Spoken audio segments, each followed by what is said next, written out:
सभी दोस्तन के भलीका सिंध हेल्प जे चैनल ता छा तव्हां वो सोचो था त कीअं हिक आम नंढे ऐं घटि वसीलनि वारो माण्हू आख़िर में हज़ारनि करोड़नि माण्हुनि जे दिलनि खे खटे दुनिया जे मथां छाप छॾे थो। कीअं हिक नऊं सनू सुकल मलिक पलवान मल खे मलाखड़े में हाराए छॾींदो आहे। कीअं ग़रीब नंढनि ॻोठनि मां आयल मामूली माण्हू दुनिया जा लेजेंडरी थियनि था। कीअं का बि वीक टीम तमामु वॾी स्ट्रॉन्ग टीम खे हाराए छॾींदी आहे। कीअं का बि नंढड़ी स्टार्टअप कंपनी तमामु वॾी जाइंट कंपनी खे फेल करे छॾींदी आहे। ऐं छो दुनिया जे अमीर तरीन माण्हुनि जो ग़रीब बैकग्राउंड खां तालुक हूंदो आहे। अॼु असां तव्हांखे ख़ुलासो कंदासीं उन्हनि सभिनी सवालनि जे जवाबनि जो। उहो तमामु इम्पोर्टेंट कॉन्सेप्ट आहे, यानी वॾो अहम आहे, जंहिं मुंहिंजी ज़िंदगी त मटाए छॾी, पर मूंखे यकीन आहे त तव्हांजी ज़िंदगी बि ज़रूरु मटाईंदो। हुनखे सम्झण लाइ तव्हां हिन वीडियो खे ज़रूरु ध्यान सां ॾिसंदा, यूट्यूब ते वञी सब्सक्राइब कंदा ऐं बेल आइकन ते क्लिक कंदा जीअं ईंदड़ वीडियोस तव्हांखे आसानीअ सां मिली सघनि। पर हिन इम्पोर्टेंट कॉन्सेप्ट खे सम्झण लाइ असांखे पहिरियां ई हिकु स्टोरी यानी कहाणी सम्झणी पवंदी। दोस्तो, जॾहिं हीअ स्टोरी मूं पहिरियों दफ़ो ॿुधी हुई त मां हैरान थी वियो हुउसि, पर जॾहिं मां उनखे चङी तरह सम्झुसि त मां दंग रहिजी वियुसि। अचो त शुरू करियूं। हिक दफ़े जी ॻाल्हि आहे त ॿ ग्रुप पाण में जंग विड़ी रहिया हुआ, पर जंग न ख़तम थियण जो नालो ई न पई वठे। उतां खां अॻिते ॿई ग्रुप वधनि ई न पिया, छो जो ॿिए पासे खां अटैक करण लाइ उन्हनि खे पहिरियां हिक वॾे जबल खां लहणो पवंदो ऐं पोइ वरी ॿिए पासे जबल खां चढ़णो पवंदो, ऐं ईअं करे जंग खटणु बिल्कुलु इम्पॉसिबल हो। उन जे करे ॿई ग्रुप उन्हनि जबलनि ते अची बीह रहिया ऐं ईअं ई केतिरा ॾींहं गुज़री विया, पर उन्हनि मां को बि अॻिते वधण लाइ तयारु न हो। त पोइ उन्हनि तंग थी मिली करे फ़ैसिलो कयऊं त सिंगल कम्बैट कॉम्पिटिशन थींदो। पुराणे ज़माने में हिकु सकाफ़त हूंदी हुई सिंगल कम्बैट कॉम्पिटिशन जी, जंहिं में ॿिन्हिनि ग्रुपनि खां बेस्ट फाइटर मोकिलिया वेंदा हुआ ऐं उन्हनि मां जेको फाइटर खटींदो हो उन ग्रुप वारी साइड जंग खटे वेंदी हुई। हीअं करण सां फुल फ्लेज जंग खां अवॉइड करे काफ़ी जानियूं बची वेंदियूं हुयूं। पहिरें ग्रुप वारी साइड खां हिकु वॾो थुलो मतारो तजुर्बेकार पलवान जाइंट फाइटर खे मैदान में वठी अची बीहारियऊं, जंहिंजो कद 7 फुट हो, तमामु घणा हथियार ऐं आर्मर पातल हुअसि। उनखे ॾिसी ॿिए साइड जे ग्रुप वारा घणो डिॼी विया, छो जो उन देवनुमा जाइंट पलवान खां वेहण जो मतिलबु हो त पंहिंजे सिर तां हथ खणणु। उन जे करे केरु बि अॻिते वधण लाइ तयारु न हो। तॾहिं सभिनि खे डिॼल ॾिसी उन्हनि मां हिकु बकरियूं चारण वारो रेढा छोकिरो अॻिते वधियो ऐं चई मां वेंदुसि वेहण लाइ, पर उनखे किंग मना करे छॾियो। तॾहिं छोकिरे चयो मां पंहिंजे बकरियुनि खे बचाइण लाइ शींहं ऐं बगड़नि सां विढ़ंदो आहियां, उन जे करे मूंखे वञणु ॾियो। किंग उनखे मना करे छॾियो, पर किंग वटि ॿियो को बि ऑप्शन न हो। उन जे करे उनखे मजबूरन मञणो पियो, पर किंग उन छोकिरे खे चयो तोखे आर्मर पाइणो पवंदो, पर हुन छोकिरे चयो त मूं ही शयूं पहिरियां ई कॾहिं बि न पातियूं आहिनि, उहे मूंखे वेहण में स्लो करे छॾींदियूं। हुन ज़मीन तां 5 पत्थर खयां ऐं हिकु लठ खणी जाइंट ॾांहुं अॻिते हलणु शुरू कयईं। सभु माण्हू उहो सम्झी रहिया हुआ त बग़ैर आर्मर ऐं तलवार जे ही बकरियूं चारण वारो छोकिरो अॼु पक सां हिन जाइंट जे हथां मारिजी वेंदो। जाइंट जॾहिं ही ॾिठो त हुन खां वेहण हिकु नंढो छोकिरो पियो अचे त हुनखे वॾी बेइज़ती फील थी ऐं तमामु घणी कावड़ आयसि। चयईंसि त ही छा लठियूं खणी पियो अची, मां को कुतो आहियां छा? तूं मुंहिंजे भरिसां त अच, मां तोखे चीरे फाड़े मारे छॾींदुसि। उहो छोकिरो अॻियां अची दिलेर थी बीह रहियो। हुन पंहिंजे बैग मां पत्थर कढियो ऐं पंहिंजे स्लिंग में विझी ज़ोर ज़ोर सां घुमाए छिके करे जाइंट खे हयईं। पत्थर सिधो वञी ॿिन्हिनि अखियुनि जे विच में लॻो ऐं जाइंट उते थॾे ते ई किरी मरण जहिड़ो थी वियो। उहो छोकिरो हिकदमि अॻिते वधियो ऐं जाइंट जे तलवार सां मारे छॾियईंसि। उहो सभु कुझु जाइंट जे साइड वारा ॾिसी डिॼी भॼी विया। दोस्तो, उहो छोकिरो हो डेविड ऐं हू जाइंट हो गोलायत, ऐं हीअ उहा सची मशहूर ज़माने स्टोरी आहे डेविड ऐं गोलायत जी। तव्हां उहो सोचे रहिया आहियो न, वाओ, कीअं अंडरडॉग यानी कमज़ोर छोकिरो जंहिंजो खटण जो चांस न हुअण जे बराबर हो, उहो कीअं एॾी वॾी जाइंट फाइटर खां खटे वियो। उहो त कमाल थी वियो। जेकॾहिं मां तव्हांखे ॿुधायां त शुरूअ खां ई डेविड जे खटण जा चांसिस वधीक हुआ। मां बि तव्हां वांगुरु पहिरियां ईअं ई सोचींदो हुउसि, पर सच ही आहे त असां स्टोरी सम्झण में तमामु वॾी ग़लती करे रहिया आहियूं। अचो त गॾिजी स्टोरी सम्झूं था। हिन वेड में असां डेविड खे छो कमज़ोर सम्झूं था?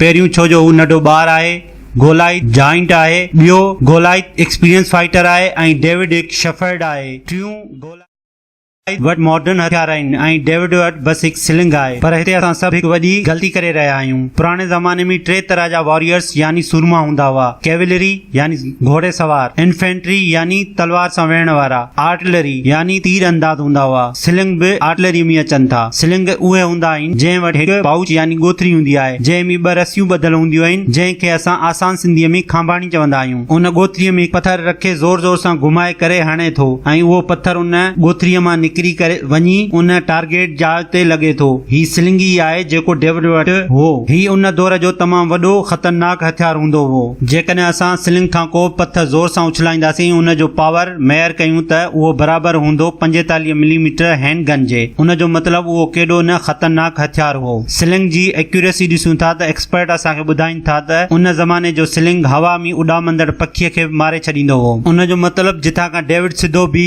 गोलाइथ खे मारे थो उतां खां तमामु घणा चांसिस आहिनि त हू गोलाइथ जे तमामु कमज़ोर हिसे यानी ॿिन्हिनि अखियुनि जे विच में पंहिंजो निशानो हणी सघे थो। अचो त गोलाइथ न हलूं त उहो छा आहे। हू हिकु हैवी इन्फेंट्री आहे यानी आम्हूं साम्हूं तलवारनि सां वेहण वारो। जॾहिं गोलाइथ चैलेंज करे थो त हू बि एक्सपेक्ट करे रहियो आहे साम्हूं बि हिकु वॾो पलवान हूंदो ऐं उन जी फाइट हैंड टू हैंड थींदी। छो जो जॾहिं हू चवे थो त मुंहिंजे वेझो अच त मां तोखे चीरे फाड़े छॾींदुसि, हू उहो एक्सपेक्ट करे रहियो आहे फाइट हैंड टू हैंड थींदी। तॾहिं त किंग डेविड खे चवे थो त ही आर्मर पाए विड़ इन्फेंट्री विद इन्फेंट्री सां।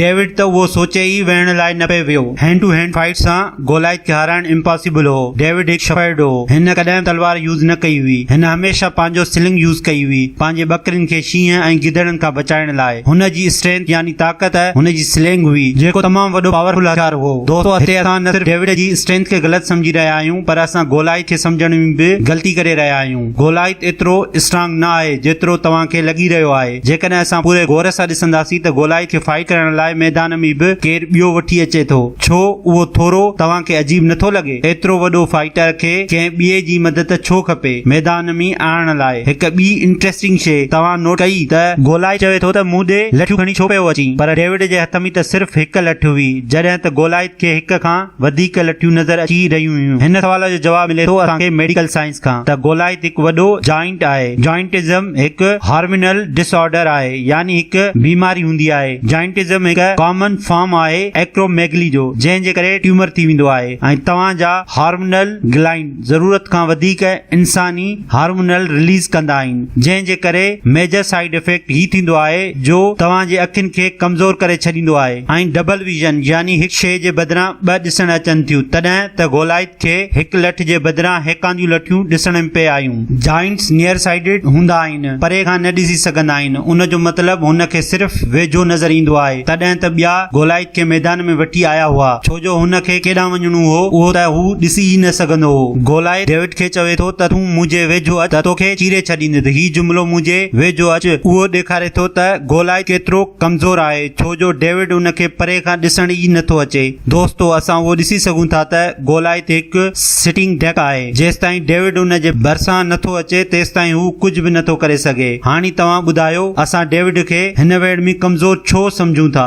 माण्हुनि खे सिर्फ़ ज़ाहिरी ॿाहिरां खां गोलाइथ ई सभ खां वॾो ताक़तवर नज़र अची रहियो हो ऐं उहा ई उन जी सभ खां वॾी कमज़ोरी हुई। दोस्तो हिन स्टोरी में असां लाइ तमामु अहम सबक़ आहे त दुनिया में अक्सर वॾी ताक़त या वॾी शयुनि जो ॾेखाव कॾहिं एतिरियूं ताक़तवर न हूंदियूं आहिनि जेतिरो उन्हनि खे असां समझंदा आहियूं ऐं उहा ग़लती असां पंहिंजी ज़िंदगीअ में काफ़ी ॿियनि जॻहियुनि ते कंदा रहंदा आहियूं। जीअं असां पंहिंजा फसल करण जो प्लान, असांजी पढ़ाई, असांजी कैरियर सिलेक्शन, स्पोर्ट्स या को बिज़नेस करणो हुजे। दोस्तो हीअ कहाणी असांखे सेखारे थी त असांखे पंहिंजी ताक़त या पंहिंजे बहितरीन सलाहियतुनि ते मुक़ाबिलो करणु खपे। असां हिन कॉन्सेप्ट खे कीअं पंहिंजी ज़िंदगीनि में इस्तेमालु करे सघूं था अचो त तव्हांखे ॿ मिसाल ॾेई सम्झायां थो। जेकॾहिं असां पढ़ाई जी ॻाल्हि वठूं था त जीअं नंढनि ॻोठनि मां आयल असांजा नौजवान वॾनि शहरनि जे माण्हुनि जी इंग्लिश एक्सेंट ॾिसी डिॼी वेंदा आहिनि ऐं उहो सोचींदा आहिनि शहरी त AO लेवल करे वेठा आहिनि, शुरू खां अंग्रेज़ीअ जा माहिर आहिनि ऐं असां नंढनि स्कूलनि ॻोठनि वारा, पर हक़ीक़त में वॾनि शहरनि वारा माण्हू जी सुठी इंग्लिश ऐं गोलाए जो वॾो हुअणु हिकु ई ॻाल्हि आहे। छो जो ॿाहिरां खां इंग्लिश ॻाल्हाइण जे चकर में अक्सर हू महिनत न कंदा आहिनि ऐं उन्हनि जा डिसीशन्स मेकिंग स्किल्स बि एतिरा सुठा न हूंदा आहिनि ऐं उहे घणी देर ताईं को बि महिनत जो कमु न करे सघंदा आहिनि। उन जे करे दोस्तो असांखे बि डेविड वांगुरु उन्हनि सां इंग्लिश में कम्पीट करण जी का बि ज़रूरत न आहे जॾहिं त असांखे पंहिंजनि स्ट्रॉन्ग पॉइंट्स ते मुक़ाबिलो करणु घुर्जे। Number 2 business. ॿिए पासे असां जेकॾहिं बिज़नेस करण जी ॻाल्हि था वठूं त वॾियूं वॾियूं कंपनीज़ खे अक्सर करे नंढा नंढा स्टार्टअप्स पोइते करे अॻिते निकिरी वेंदा आहिनि छो जो वॾी कंपनीज़ जो वॾो साइज़ हुजण बि उन्हनि खे गोलाइथ ठाहे थो। उहो हिकु मेजर रीज़न हूंदो आहे उन्हनि कंपनियुनि जे नाकाम थियण जो। जीअं असां मिसाल ॾिसी सघूं था माज़ी क़रीब में कोडेक ऐं नोकिया जो। उन जे करे असांखे कॾहिं बि कंहिंजी वॾी साइज़ ॾिसी करे हार न मञणु खपे। असांखे उहो ॾिसणु घुर्जे जंहिं बेसिस यानी बुनियाद ते कॉम्पिटिशन थियणो आहे उन में केरु वधीक वधीक स्ट्रांग आहे। दोस्तो ही सभु ॻाल्हियूं मूं तव्हांखे ॿुधायूं आहिनि डेविड एंड गोलाइथ बुक तां। हिन किताब में ॿियूं खोड़ सारियूं ॻाल्हियूं आहिनि। दोस्तो जेकॾहिं मुंहिंजे वीडियोस तव्हांखे पसंदि आयो आहे त लाइक करियो, कमेंट करियो, शेयर करियो। मूंखे ज़रूरु ॿुधाईंदा तव्हां हिन वीडियो मां छा सिखिया आहियो ऐं अहिड़ी खोड़ सारी कम जी नॉलेज लाइ यूट्यूब ते वञी सब्सक्राइब करियो, बेल आइकन ते क्लिक करियो। आख़िर में वीडियो ॾिसण लाइ तव्हांजा लख लख थोरा।